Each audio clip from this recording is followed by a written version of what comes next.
the studio and I'm going to be styling just one candle on a simple backdrop. If you don't have any backdrops and you don't have the budget for a backdrop, you can go to a craft store or the dollar store and you can actually buy poster paper, which only costs $1 typically. But this is a pink backdrop from Club Backdrops. There's a link down below for a free backdrop if you've never shopped with them before. These are my favorites and I always rave about them. So all I'm going to do is set it on my table here. I always like to secure it with some tape, that way I can make sure nothing is moving around in the scene.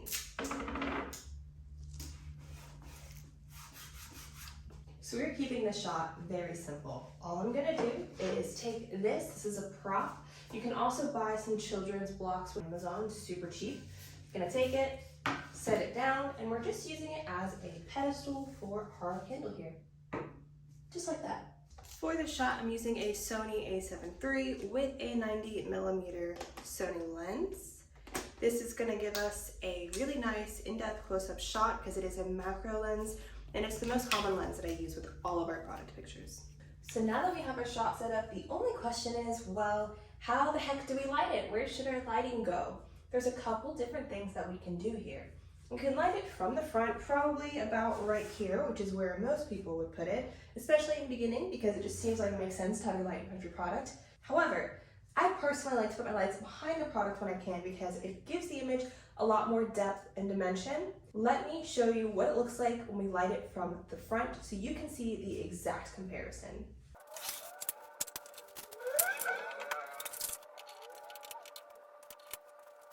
So we have our lighting set up now, and as you can see, the first thing that I noticed that I don't like is this very long shadow. To me, that's just pretty unflattering. So to shorten the shadow, we have to raise our light or move it closer. I may opt for both, moving it higher and closer. We'll see. I want it to be high up for one, because we're gonna have a much even light across the entire scene. If I keep this low, then more light is on this side and it's more shadowed on that side. I'm not going for a moody look with this shot, so we want this to be up in the air like a bright summer day. Tilt it down just a little bit more. And naturally, it will be brighter on this side of the scene than this side of the scene. So how do we compensate for it being darker over on this half? Well, I'm simply gonna pop a white poster board right here and then use these clamps that I got from Amazon to hold it in place.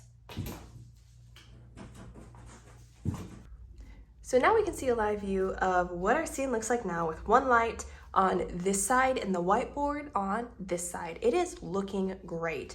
But the only thing with glass and reflective products, we have this dark piece right here.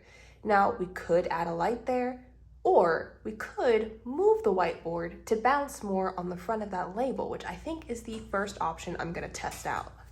So this is before moving the whiteboard, and this is after moving the whiteboard.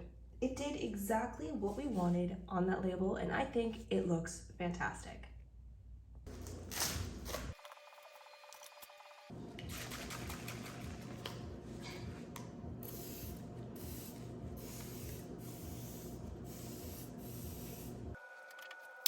So how exactly are we going to now level up this shot? It looks pretty good already. However, I'm going to shift everything forward so I can move this light behind the scene and we can light this from the back.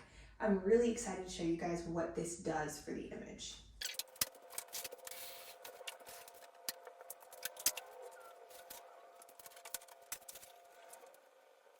So I have decided to add a light in the front here because our shadow from this guy is just a bit too harsh on the front. So I'm gonna add some more light into the scene and raise that up so I can see that it's canceling out the shadows I don't like. And then I'm going to add a sheet of diffuser paper in front of it. And this is going to soften the light. So this is gonna make sure this isn't producing any hard shadows and it's not coming in direct conflict with this light up here. So now we have shifted our lighting to the back, we've added another light in the front, and we've moved the whiteboard over just a bit. One tip for you guys when lighting your scenes is not to have your lighting on full power. In my early stages as a product photographer, I used to always have my lights on full power thinking that was the way to do it. If you're using cheaper lights like the Godox SL60W or something in that category, then you probably will have to have one full power, if I'm being honest, because they don't have enough output. But when you start getting up into the Godox FE150 and now this Aperture 300X, they are so powerful that you have to also pay attention to what power level they're at. Right now, this light is only on 55%, and that one is on 78%.